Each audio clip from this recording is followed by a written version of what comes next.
Okay pa po ba kayong lahat? Mga kapatid at mga kababayan, malinaw po nating narinig sa pambungad na pananalita ng kapatid na Edwin Sabala ang pinakalayunin ng malakihang pagkilos na ating sama-samang isinasagawa sa araw na ito. Nais nating katawanin ang nagkakaisang damdamin ng milyon-milyong Pilipino at isatinig ang kanilang pinag-isang mithiin para sa isang mapayapa at nagkakaisang Pilipinas.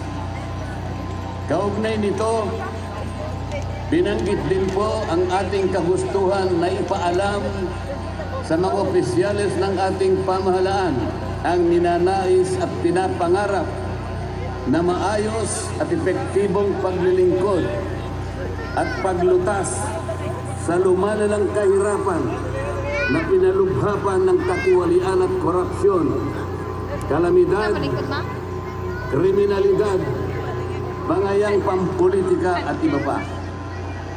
Kinikilala po nating lahat na nagkakatipon ngayon na sa pagkakaisa, kapayapaan at pagkakasundo lamang natin makakamit ang hinahangad na pag-unlad at pagsulong ng ating bansa.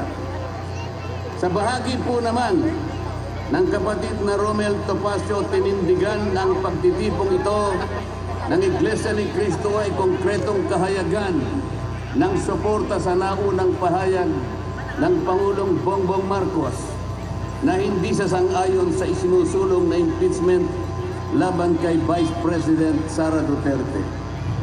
Kinatigan din po ng Iglesia ni Cristo ang posisyon ng Pangulo na ang impeachment ay hindi makapagdudulot ng kabutihan sa buhay ng kahit isang Pilipino.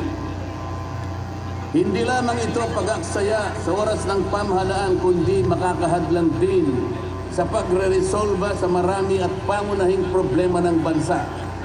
Mataas na presyo ng bilihin, mababang kalidad ng edukasyon, infrastruktura, serbisyong pangmedikal, kriminalidad, seguridad at iba pa.